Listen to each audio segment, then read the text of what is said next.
galera, bom dia, boa tarde, boa noite, professor Rafael aqui, e no vídeo de hoje a gente vai começar a falar sobre a Era Vargas. Mais especificamente, a gente vai falar sobre o governo provisório de Getúlio Vargas. Mas antes de eu começar, deixa eu fazer minha propaganda já costumeira. Se você ainda não é inscrito aqui no canal, por favor, considere se inscrever e ativar o sininho. Fazendo isso, você recebe notificações em tempo real sempre que eu lanço um vídeo novo aqui no canal. Então não perde tempo e clica no botão de se inscrever. Bom, para a gente falar sobre a Era Vargas e sobre o governo provisório, que é esse primeiro momento da Era Vargas, a gente tem que entender um pouquinho como essa Era Vargas é dividida e como ela surge. A divisão da Era Vargas ela se dá em 3 etapas distintas que nós veremos nos 3 próximos vídeos aqui do canal. A primeira delas é o governo provisório, que vai de 1930, após a Revolução de 30. Inclusive, se você não viu o nosso vídeo de Revolução de 30, clica aqui em cima no card, vai lá e vê.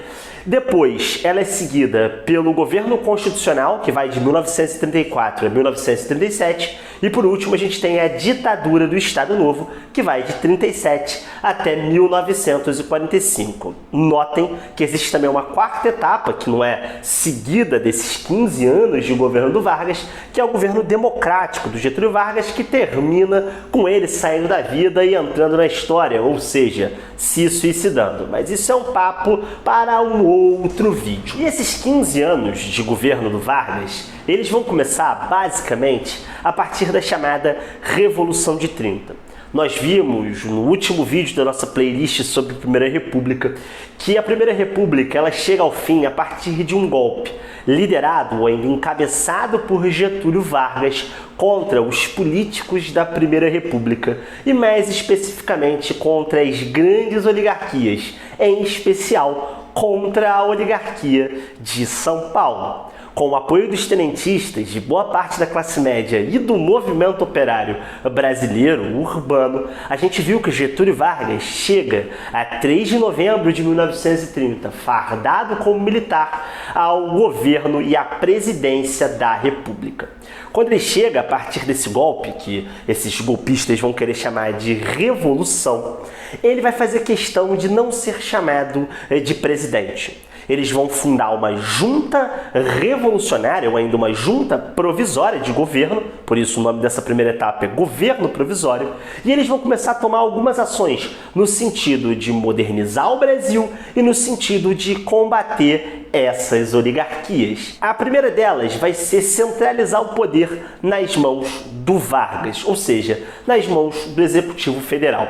Getúlio Vargas tinha a compreensão, desde que havia sido derrotado nas eleições fraudadas por Júlio Prestes, que um dos grandes problemas do Brasil era o fato de que o poder era muito fragmentado. E isso permitia com que as oligarquias estaduais acabassem loteando o país e acabassem dominando, a partir dos seus currais eleitorais, toda a política estadual. Para combater isso, Vargas vai decidir então fechar o Congresso Nacional e anular a Constituição de 1891.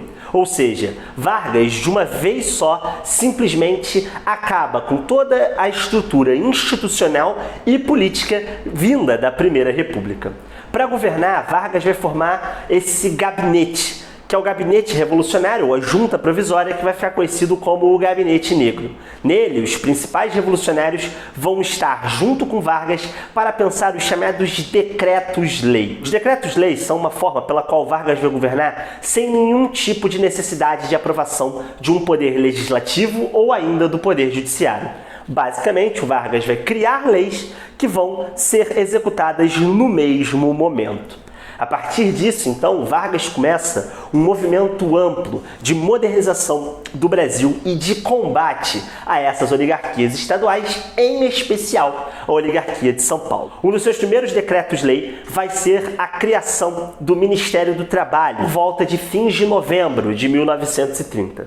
O Ministério do Trabalho ele vai ser conhecido pelo Lindolfo Collor, um dos revolucionários de 30 e um dos grandes apoiadores de Getúlio Vargas, e primeiro-ministro do Trabalho, como o Ministério da Revolução. Isso porque ele evidenciava o papel que Vargas dava aos conflitos entre capital e trabalho e, sobretudo, como o Estado deveria mediar esses conflitos entre o capital e entre o trabalho. Durante esse governo provisório, esse Ministério do Trabalho ele vai criar o embrião do que vai ficar conhecido posteriormente como a Justiça do Trabalho, as chamadas juntas de conciliação entre empregadores e empregados, que basicamente regulavam conflitos trabalhistas. O Ministério do Trabalho também vai criar a carteira de trabalho, ou ainda como era conhecida na época, a carteira profissional, que é um marco na medida em que pela primeira vez o patrão tem que comprovar o vínculo empregatício do empregado, fazendo com que essas relações de trabalho possam ser mais facilmente reguladas pelo Estado. Também, para além disso, a gente vai ter a criação de inúmeros fundos de pensão em várias categorias diferentes, com a anuência do Estado.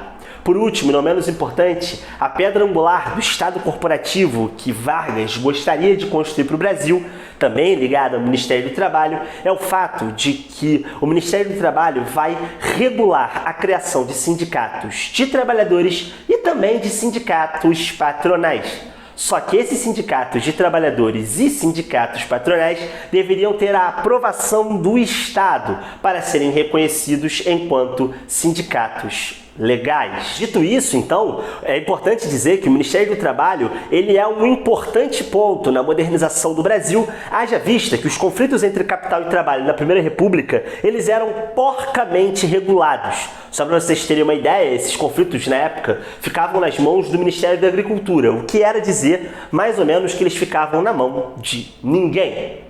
Para além disso, um outro decreto-lei importante e que visa bastante essa centralização do poder nas mãos do Vargas é o fato de que o Getúlio Vargas vai proibir os estados de pegarem empréstimos no exterior sem a autorização da União. O Vargas basicamente vai centralizar na União, ou seja, no governo federal, todo o esforço de controlar a política econômica do Estado brasileiro. Para além disso, de um ponto de vista político, se o Vargas vai fechar o Congresso Nacional e também se o Vargas vai acabar com a Constituição de 1891, ele também vai acabar com as Assembleias Legislativas estaduais e ele vai caçar todos os governadores estaduais, à exceção do governador de Minas Gerais, Antônio Carlos de Andrada, que era um grande apoiador de Vargas. Nesse sentido, então, esses governadores serão substituídos por interventores, nomeados diretamente por Vargas. A maior parte desses interventores serão parte do grupo dos tenentes, haja vista a grande aliança que Vargas tinha com o movimento tenentista. E um último ponto importante desse governo provisório de Vargas é o fato de que Vargas vai precisar, de um ponto de vista econômico, combater a chamada crise de 29. Temendo, obviamente, desagradar os grandes e poderosos oligarcas de São Paulo, Vargas vai manter a política das queimas de saca de café, que vinham desde lá de trás do Convênio de Taubaté. Só que dessa vez com uma grande diferença. Não seriam os estados quem controlariam a queima das sacas de café, mas sim o governo federal. Nesse sentido, nessa tentativa de centralização do poder nas mãos do Executivo Federal, Vargas vai criar o Conselho Nacional do Café, em maio de 1931. Esse Conselho Nacional do Café ele vai ser responsável pelas políticas de subsídio e de controle do preço do café no mercado externo. Então percebam, a todo momento, esse primeiro governo do Vargas, essa primeira fase do governo do Vargas, ela vai ser uma fase em que o Vargas vai estar muito preocupado em combater e diminuir o poder das oligarquias, pois ele tinha medo que, no caso da convocação de uma nova eleição, imediatamente após a sua ascensão ao poder, muito provavelmente as oligarquias conseguiriam se reeleger, haja vista que toda a estrutura política beneficiava as oligarquias para que eles fizessem isso. E por outro lado também o Vargas vai tentar sanar esses problemas econômicos. E isso vai criar uma série de problemas para o nosso querido político gaúcho, para o nosso querido Vargas. Entre 1931 e 1932, não só a elite paulista, mas sobretudo as classes médias paulistanas, ou seja, que viviam na cidade de São Paulo, vão começar a compreender esse governo provisório do Vargas como aquilo que ele era de verdade, ou seja, uma ditadura. Basicamente, vai começar a se espalhar a crença de que a Revolução de 30 havia sido não feita necessariamente contra o Júlio Prestes, mas especificamente contra o estado de São Paulo. Vargas, só para vocês terem uma ideia, havia perdido as eleições em São Paulo contra o Júlio Prestes por uma porcentagem de 90% de votos para o Prestes contra menos de 10% de votos para o Getúlio Vargas. Então Vargas ele não tinha muito apoio dentro do estado de São Paulo. E a isso a gente vai ter agravado, através da política dos interventores, o fato de que Vargas vai nomear uma série de interventores que não eram paulistas e que não tinham o menor conhecimento da dinâmica política do estado de São Paulo para São Paulo. Então, São Paulo vai viver entre 1930 e 1932 trocas constantes de interventores. No iniciozinho de 1932, então, Vargas vai perceber logicamente que a giripoca estava piando e que se ele não fizesse nada, muito provavelmente São Paulo entraria em uma revolta. Em fevereiro de 1932, Vargas começa a acenar para o fato de que ele cumpriria sua promessa quando ele assumiu o poder em 1930, qual seja a de que seu governo era um governo provisório e de que ele convocaria uma Assembleia Nacional Constituinte e, posteriormente também, uma eleição para a presidência da República, para os governadores e para uma série de cargos que foram destituídos em novembro de 1930. Para isso, então, Vargas cria um novo Código Eleitoral. Um Código Eleitoral extremamente moderno. Então, em 1932, esse Código Eleitoral vai prever a criação de uma justiça eleitoral, um poder neutro que regulava as eleições e impedia fraudes. Ele vai permitir, pela primeira vez na história brasileira, o voto feminino e, por último, e não menos importante, ele vai estabelecer o voto secreto. Esses 3 pontos serão, então, uma modernização muito importante e que vai enfraquecer enormemente essas oligarquias estaduais, tal qual Vargas, de fato, queria. Em março desse mesmo ano, de 1932, então, Vargas vai anunciar a convocação de uma eleição para a Assembleia Nacional Constituinte em 33. Nesse momento, então, os paulistas vão começar a acreditar ainda mais que estavam vivendo sob uma ditadura, que o Código Eleitoral era uma promessa vazia, de que ele muito provavelmente não seria utilizado e de que essa convocação distante para um ano depois da criação do Código Eleitoral muito provavelmente não seria cumprida.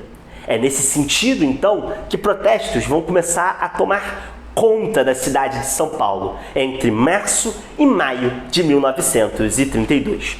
Vendo isso, Vargas ainda vai tentar um último movimento para evitar uma revolta ou ainda uma revolução paulista. Ele vai nomear Pedro de Toledo, um interventor paulista, para ficar no poder em São Paulo. O problema era que Toledo não tinha muita capacidade de governo, porque suas ações eram extremamente limitadas por um outro tenente que não foi interventor em São Paulo, mas acabou sendo nomeado chefe da Força Pública, ou ainda o chefe de polícia, que foi o Miguel Costa. Então, basicamente, o governo do Pedro de Toledo acabava sendo obrigado a atender às exigências de Getúlio Vargas.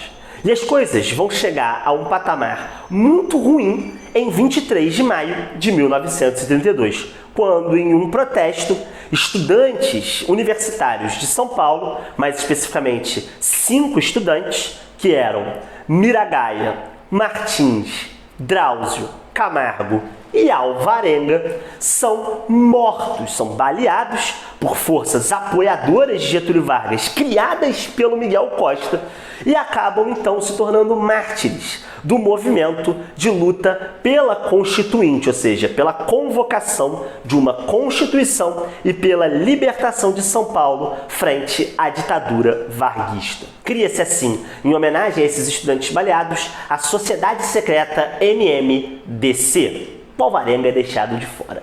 Mas, de toda forma, essa sociedade secreta ela é feita para articular diferentes setores da sociedade paulista num movimento armado contra o governo de Vargas. Esse movimento armado ele vai ganhar forma e ele vai, de fato, se iniciar no dia 9 de julho de 1932, que até hoje, inclusive, é feriado na cidade e no estado de São Paulo.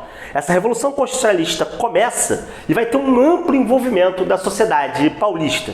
Pessoas vão doar joias, muitos médicos vão se voluntariar para cuidar dos revoltosos paulistas e a reação do governo de Vargas será extremamente violenta. Durante 2 meses, a cidade de São Paulo e algumas cidades do interior serão bombardeadas por tropas do governo. A revolução termina com a derrota dos paulistas. Entretanto, uma derrota apenas militar. Do ponto de vista daquilo que os paulistas queriam, eles vão obter uma resposta. Por quê? Ao final da Revolução Constitucionalista, Vargas, de fato, terá que cumprir a sua promessa de convocar eleições para a Assembleia Nacional Constituinte, que ocorrerão em 1933. Para além disso, Vargas passará durante todo o seu governo a nomear interventores que estivessem de acordo com o interesse dos paulistas. Para além disso, a imagem de Vargas nunca vai se recuperar em São Paulo. A verdade é que os paulistas conseguiram demonstrar que sem eles, ou pelo menos sem ouvi-los, Vargas não conseguiria levar a cabo o seu movimento de modernização do Brasil. Assim, então, a Revolução Constitucionalista, embora derrotada de um ponto de vista militar, acaba conseguindo aquilo que ela desejava. Acaba tendo, portanto, uma espécie de triunfo político ou ainda um triunfo moral. E assim, então, chegará ao fim o governo provisório de Getúlio Vargas, na medida em que a Constituinte é aprovada, obviamente, a Constituição é promulgada e a gente tem a consolidação de um governo constitucional, no qual Vargas será eleito indiretamente, ou seja, a partir do Congresso Nacional Constituinte, para o cargo de presidente da República. Mas isso nós veremos no nosso próximo vídeo sobre o governo constitucional de Getúlio Dornelles Vargas.